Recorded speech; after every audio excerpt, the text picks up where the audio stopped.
வணக்கம். நான் அண்ணாச்சி ஆறுமுகப்பாண்டியன். இந்த பெண்மணி பெயர் விஜயலட்சுமி. இவருடைய தொழில் அட்வொகேட். நவி மும்பை தமிழ்ச்சங்கம் நடத்திய முதியோர் தின விழாவிலே இவருக்கு பரிசுகள் வழங்கி கௌரவித்தார்கள்.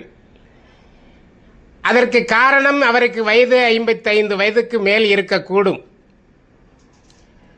கடந்த 30 வருடங்களாக தன் கணவனை இழந்து, அதாவது அவர் விட்டு சென்று விட்டார். ஆனாலும் கவலைப்படாமல் 2 பெண் குழந்தைக்கு தாயான இந்த பெண்மணி கவலையே எதுவும் இன்றி தன் வாழ்க்கையை தொடர்கின்றார். தன் குழந்தைகளை அல்லும் பகலும் வளர்க்க வேண்டும் என்கின்ற அந்த எண்ணத்தில் ஓடி ஓடி உழைத்ததின் காரணமோ என்னமோ அவர் உடம்பு முழுவதும் நோயாகிவிட்டது. Pressure, high pressure, low pressure, sugar, இன்னும் எத்தனையோ நோய்கள் அவர் உடம்பை ஒட்டி கொண்டன. இதன் காரணமாக என்னவோ அவருடைய 2 கிட்னியும் ஃபெயிலியர் ஆகிவிட்டது. அருமை நண்பர்களே, நாம் சுகர் இருந்தாலே நமக்கு தூக்கம் இல்லை, பிரஷர் இருந்தாலே நமக்கு தூக்கம் வருவதும் இல்லை. நம்முடைய கவலை நம்மை தொற்றிக்கொள்கிறது.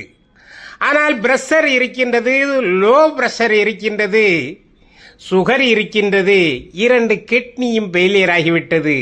ஆனால் அவர் ஆடுகின்ற ஆட்டத்தை பாருங்கள். இதைவிட கொடுமை என்னவென்று சொன்னால், இந்த பெண்மணிக்கு 2 கிட்னியும் ஃபெயிலியராக காரணத்தினால் வாரத்திற்கு 3 நாட்கள் டயாலிஸ் செய்கிறார். ஒரு நாள் செய்யவில்லை என்றால் மறுநாள் அவர் இருப்பாரா என்கின்ற சந்தேகம் வந்துவிடும். ஆனால் கடந்த 6 ஆண்டு காலமாக கிட்னி ஃபெயிலியர் ஆகிய பின்பு தினசரி டயாலிஸ் செய்து கொண்டு, அதாவது 2 நாட்களுக்கு ஒரு முறை, வாரத்திற்கு 3 முறை டயாலிஸ் செய்து கொண்டு தன் வாழ்க்கையை ஒரு இன்பமாக, சுதந்திரமாக, மகிழ்ச்சிகரமாக நடத்துகிறார் என்றால் நிச்சயம் இந்த உலகம் இவரை பாராட்ட வேண்டும்.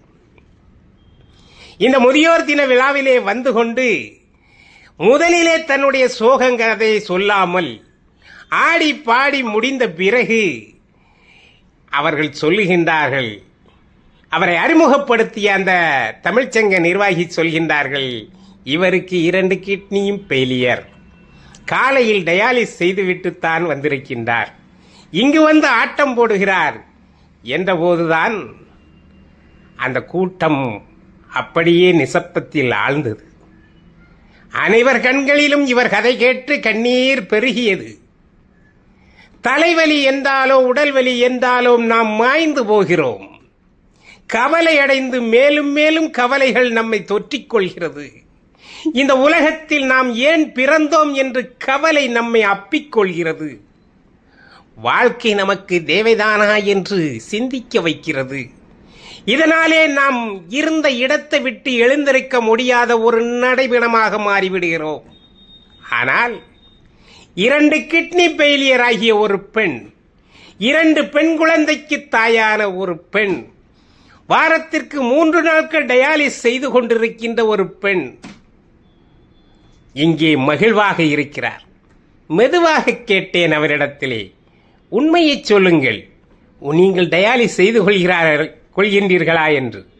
அவர் அந்த உடம்பிலே இருக்கின்ற காயத்தை காட்டினார். அந்த ஊசி ஏற்றுகின்ற அதுவே பெரிசாக இருக்கிறது, ஒரு புண் போல இருக்கிறது. அவர் சொன்னார், இவ்வளவு நோய்களை வைத்துக்கொண்டு நீங்கள் எப்படி சந்தோஷமாக இருக்கிறது? என்ன செய்வது?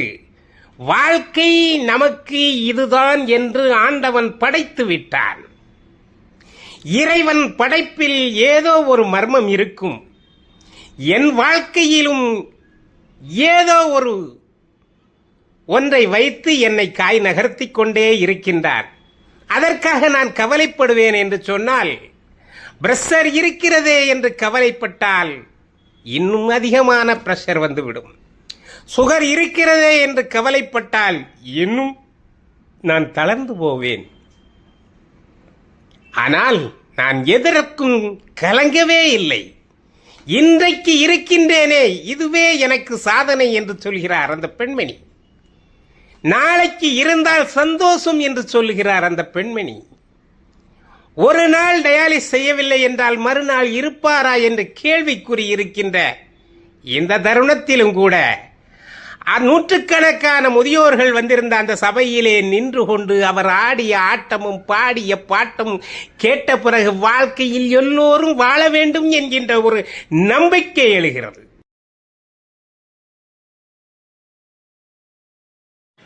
கோடானும் கோடி மக்கள்கள் வாழ்கின்ற இந்த உலகத்தில் கவலையே இல்லாத மனிதன் யார் என்று கேட்டால் இந்த பெண்மணியை தான் சுட்டிக்காட்ட வேண்டும். நான் கவலைப்படுவதே இல்லை என்று அந்த பெண்மணி சொல்கின்றார். நான் மகிழ்ச்சியாக இருக்கிறேன் என்று மற்றவர்களுக்கு எடுத்துக்காட்டாக குரல் கொடுக்கிறார். 2 கிட்னி போனால் என்ன, தினசரி டயாலிஸ் செய்தால் என்ன, நான் வாழ்கிறேன் என்கிறார். நான் சம்பாதிக்கிறேன் என்கிறார். நான் கோர்ட்டுக்கு சென்று வாதாடுகிறேன் என்கின்றார். மக்களுக்கு சேவை புரிகிறேன் என்கிறார். நான் என்னால் இயன்ற உதவிகளையும் மக்களுக்கு செய்து கொண்டு நம்பிக்கையோடு தளர்ந்து கொண்டிருக்கிறேன், இன்னும் வாழ்வேன் என்று அந்த பெண்மணி சொல்லுகின்ற போது நமக்கெல்லாம் கண்ணீர் வருகிறது. இப்படி எத்தனை பெண்கள் இந்த உலகத்தில் இருக்க முடியும்? இமயமலையில் ஏறித்தான் ஒருவர் சாதனை செய்ய வேண்டும் என்பது அல்ல ஒரு சாதனை.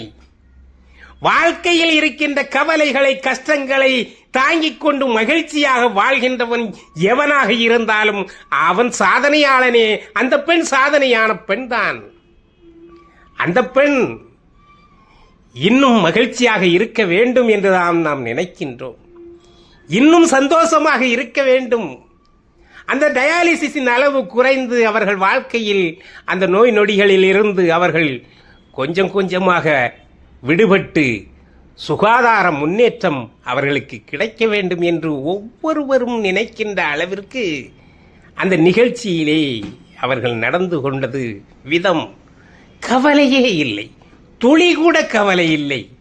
ஒரு பெண்ணை கல்யாணம் முடித்து கொடுத்தாச்சு, இன்னொரு பெண் நல்ல படிப்பு படித்துக் கொண்டிருக்கிறாள். என் வாழ்க்கையில் இருக்கின்ற நாட்கள் எல்லாம் சந்தோஷமான நாட்களே. கணவன் விட்டு போன போது கலங்கியதில்லை, உடம்பிலே நோய்கள் தொற்றியக்கோது கவலை இல்லை. நான் கவலை இல்லாத மனிதர்களில் நான் ஒருவள் என்று அந்த பெண்மணி மார்பிட்டி சொல்கின்றார். மகிழ்ச்சியாக இருக்கிறது. கேட்கின்ற போதெல்லாம் அந்த பெண்ணினுடைய திடம், அந்த மன தைரியம் ஒவ்வொருவருக்கும் வர வேண்டும். அருமை நண்பர்களே, வாழ்க்கையில் எது நடந்தாலும் அது இறைவன் அளித்த வரமே. எது கஷ்டம், எத்தனை கஷ்டம் வந்தாலும் அதை நம்மை பக்குவப்படுத்துவதற்கு இறைவன் கொடுத்த பரிசு என்று நினைத்து கொண்டு கவலையை விடுங்கள், கஷ்டங்களை நினைக்காதீர்கள்.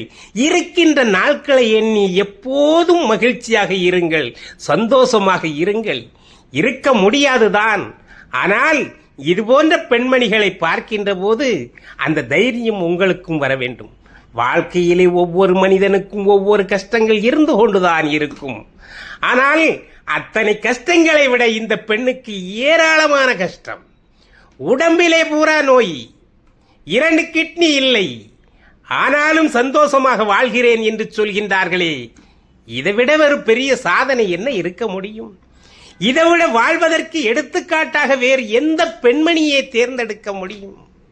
நிச்சயமாக எந்த சமூக அமைப்புகள் இந்த பெண்மணியை பாராட்ட வேண்டும்.